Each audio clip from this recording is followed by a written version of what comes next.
अस्सलाम वालेकुम क्लास। अच्छे से बच्चे, आज हमारे डायग्नोस्टिक इमेजिंग स्किल्स का पीरियड है। इसके अंदर हमने एक दफ़ा तो मैं आपको ये रिपीट करना चाहूँगा कि हमारे कौन कौन से टॉपिक हो चुके हैं, ठीक है। और बहुत से कुछ टॉपिक ऐसे हैं जो हमने सीटी स्कैन के साथ कवर किए हैं। इसमें अगर आप कोर्स कंटेंट देखते हो तो बच्चे आपको मिलते हैं तकरीबन एक एक्सरे से ये स्टार्ट होती है। एक्सरे की डिफरेंट पैथोलॉजी, उस एक्सरे की प्रिपरेशंस, ठीक है। एक्सरे की प्रिपरेशंस, जिस किस्म का भी एक्सरे आपके पास आता है उसके लिए आपके पता होना चाहिए कि इसकी प्रिपरेशन क्या है, ठीक है। एक तो होता है नॉलेज आपके पास जो आप थ्योरेटिकल याद करते हो, ठीक है, बुक्स में मिल जाता है, रेफरेंस मिल जाता है। और इसके साथ साथ आपने बच्चे वो स्किल्स भी याद करनी है जो पाकिस्तान में यूज़ हो रही हैं, ठीक है। कि अगर मेरे पास कोई पेशेंट आ रहा है हॉस्पिटल में तो उसकी मैंने तैयारी कैसे करनी है और पाकिस्तान में उसको कैसे डील किया जाता है। इंटरनेशनली अगर आपको बुक में देखते हो तो हर एक्सरे के लिए मोस्टली क्लॉथ चेंज होते हैं, ठीक है, कपड़े चेंज करते हैं। गाउन हॉस्पिटल में होते हैं वो पहनाए जाते हैं, लेकिन यहाँ पाकिस्तान में चूँकि बहुत सारी चीज़ों का ख्याल नहीं किया जाता तो हमने अपनी कोशिश बेस्ट से बेस्ट करनी है, ठीक है। अगर हमें गाउन अच्छा दर मिलता है, वहाँ पे गाउन है अच्छे साफ़ सुथरे, तो वो पहने जा सकते हैं। मोस्टली लोग जो है प्रेफर नहीं करते ठीक है। तो अगर वो अपने ही कपड़ों में है तो फिर आपने उन्हें गाइड करना है कि आपके कपड़ों के अंदर कोई ऐसी ज्वेलरी नहीं होनी चाहिए, कोई ऐसा काम नहीं होना चाहिए जो एक्सरे के अंदर आ जाए, ठीक है। तो या फिर आप जो आपने उनको गाइड करना है इस बारे में, ठीक हो गया। पेशेंट को थोड़ा सा ज़हनी तौर पे तैयार किया जाता है कि ये पोजीशन ऐसे है, इसको इस तरह करना है, ठीक। दूसरी बात कि डिफरेंट आप पैथोलॉजीज़ देखते हो, वो पैथोलॉजीज़ जो हैं मोस्टली हमने रिपोर्ट नहीं करनी होती, लेकिन वो मैंने इसलिए करवाई थी बच्चे ताकि आपको भी आइडिया रहे कि जब आप काम करो तो आपको मुख्तलिफ़ चीज़ों का जब सामने आती हैं तो उसमें थोड़ा बहुत तो बंदे को पता होना चाहिए कि कौन सी चीज़ें जो है वो किस तरह प्रेजेंट करती हैं, कौन सी डिजीज़ जो है वो उनके साइन एंड सिम्टम्स एक्सरे के अंदर कैसे आते हैं, ठीक है। जस्ट इसलिए मैंने आपको करवाया है। तो एक इंटरेस्टिंग चीज़ है आपने जहन में रखनी है, इसके बारे में मैं वाइवा में आपसे प्रिपरेशंस, और अगर कोई भी एक्सरे टीबी का ला के रखा जाता है तो आपसे पूछा जा सकता है, ठीक है। इसके साथ साथ हमने की है सिटी की प्रिपरेशन। सिटी की प्रिपरेशंस क्या थी कि आपके पास जो है सिटी की प्रिपरेशन थोड़ी सी ज़्यादा हो जाती है क्योंकि इसमें आपके पास प्लेन स्टडीज़ भी होती है और इसमें साथ साथ आपके कंट्रास्ट स्टडीज़ भी होती है। अब उस कंट्रास्ट स्टडीज़ भी दो तरीके से हो सकती है, या तो अकेली आईवी होगी, आईवी मतलब इंट्रावेनस होगी, या फिर अकेली जो जो आपके पास है मोस्टली फिर कम्बिनेशन में होगी, या फिर आईवी प्लस ओरल होगी। अकेली ओरल मैंने नहीं देखी, कम भी देखी है, लेकिन ये है कि आपके पास जो है मोस्टली आईवी प्लस ओरल होती है जो एब्डोमेन के स्कैन्स होते हैं। उसमें क्या किया जाता है, उसकी तैयारी कैसे की जाती है ये हम डिस्कस कर चुके हैं, लेकिन फिर भी थोड़ा सा मैं बता देता हूँ आपको कि अगर आपका प्लस आईवी है तो आपने मोस्टली वेट बाय वॉल्यूम लगाना है, कितना वेट है पेशेंट का उस हिसाब से चलना है। और सिर्फ ब्रेन के लिए प्लेन स्कैन, जो अगर नॉर्मल स्कैन है तो उसमें 50 to 60 ml यूज़ करते हैं, अदरवाइज़ सबके अंदर ज़्यादातर 1 ml पर kg यूज़ किया जाता है, ठीक है। और एक चीज़ जो आपने ज़हन में रखनी है, अल्ट्रा वेस्ट हम यूज़ करते हैं, और उसके साथ साथ बच्चे अल्ट्रा वेस्ट बड़ों को उसकी क्वांटिटी डिफरेंट होती है, छोटों को उसकी क्वांटिटी मुख्तलिफ होती है,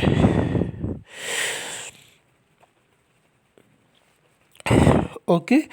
तो उसके साथ अगर आपने ओरल देना है तो ओरल के लिए हम ये देखते हैं कि कौन सा जो है हमने पार्ट करना है। अब ये फ्रंट पे जो स्लाइड में टेबल मैंने आपको दिया है ये बुक में से, इसके अंदर ओरल कंट्रास्ट अगर हमने यूज़ करना है आईवी के साथ साथ तो उसके बारे में गाइडलाइन दी हुई है।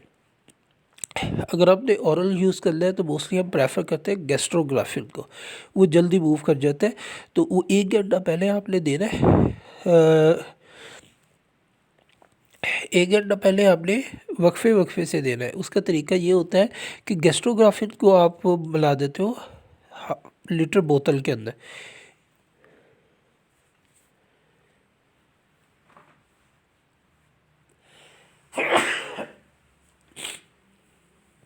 ठीक है, 1 लीटर बोतल में आप मिला दोगे और उसके साथ आप मुझे 15-15 मिनट के गैप के साथ उसको कहोगे कि एक एक गिलास जो है पानी पीते रहे। ठीक है, तो ये 1000 ml जो है ये अडल्ट के लिए है, यानी 1 लीटर।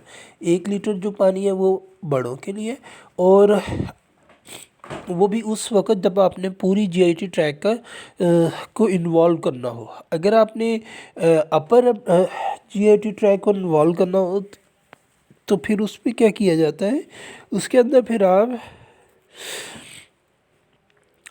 500 ml भी आपके लिए इनफ होता है। ठीक है, ये टेबल आपने पढ़ना है, इसके अंदर बहुत अच्छी गाइडलाइन दी गई है। अच्छा, उसके अलावा चाइल्ड है, बच्चों में उन्होंने बताया कि 1 मंथ से लेके 1 साल तक का बच्चा है तो मैक्सिमम आप 240 जो है जो ml है उतना दे सकते हो। न्यू बॉर्न है तो उसमें जो 60 to 90 ml से ज़्यादा नहीं देना, 90 ml से ज़्यादा नहीं देना। ठीक है, 5 साल तक का है तो 360 ml से ज़्यादा नहीं देना। 10 साल का है तो 480 यानी तकरीबन हाफ़ लीटर से ज़्यादा पूरी उस आपने कंट्रास्ट करना है जीआईटी ट्रैक का, तो उससे ज़्यादा आपने ml नहीं देना। ओवर 10 ईयर है तो आपके लिए जो अडल्ट के लिए जितने पैरामीटर्स हैं वही इन पे वही ओवर 10 ईयर वाले बच्चों के लिए भी यूज़ होंगे। ठीक है बच्चे, ये चीज़ें याद रखने वाली है और ये आपके काम आने वाली भी चीज़ें। अगर आप एक्सरे या फ्लोरो को परफॉर्म कर रहे हो तो भी उस पर यूज़ होती है, और अगर आप सीटी स्कैन कर रहे हो तो उसमें भी यूज़ होती है आपके पास।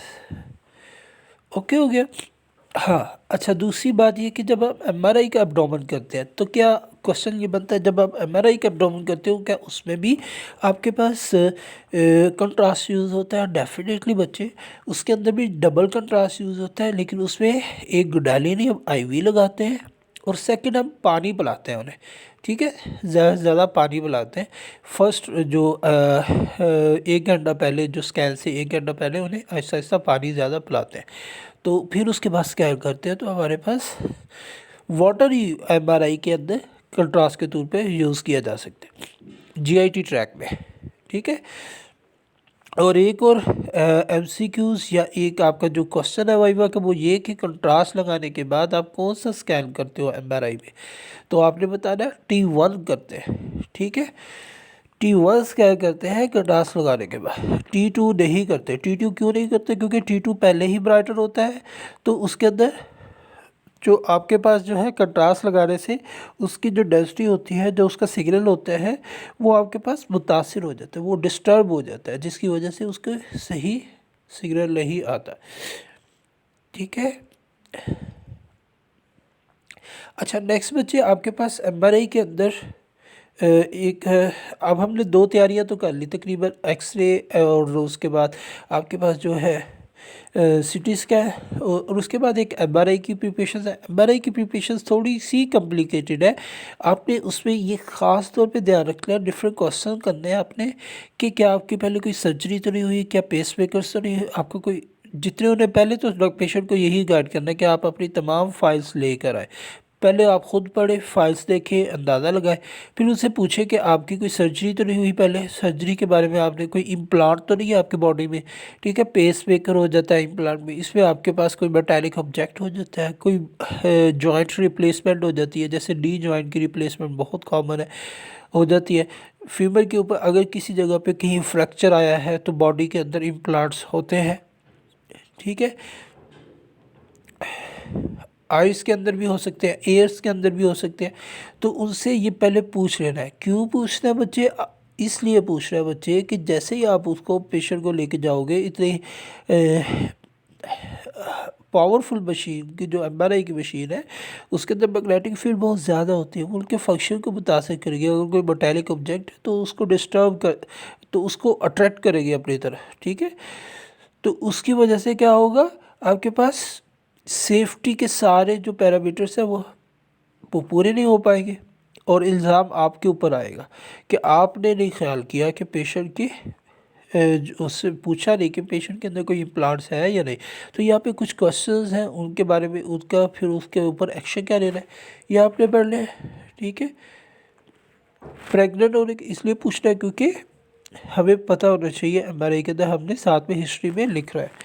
ओके, नेक्स्ट आपके पास है बच्चे कि यही जो उसके हल्स हैं, जो एक्शंस हैं जो हमने लेने हैं, तो ये चीज़ें एक दफ़ा पढ़ ले आपको क्लियर हो जाएगी।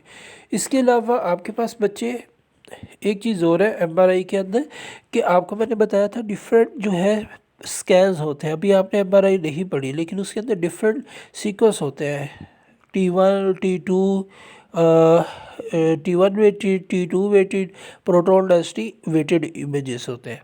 अब उसके अंदर फैट कैसे नज़र आती है, वाटर कैसे नज़र आता है, मसल कैसे नज़र, ये आपके लिए इंपॉर्टेंट है क्योंकि आपको अगर एमआरआई और सीटी का इमेज रख दिया जाए आमने सामने ब्रेन का तो उसमें थोड़ा सा फिर आपको पता चल जाएगा।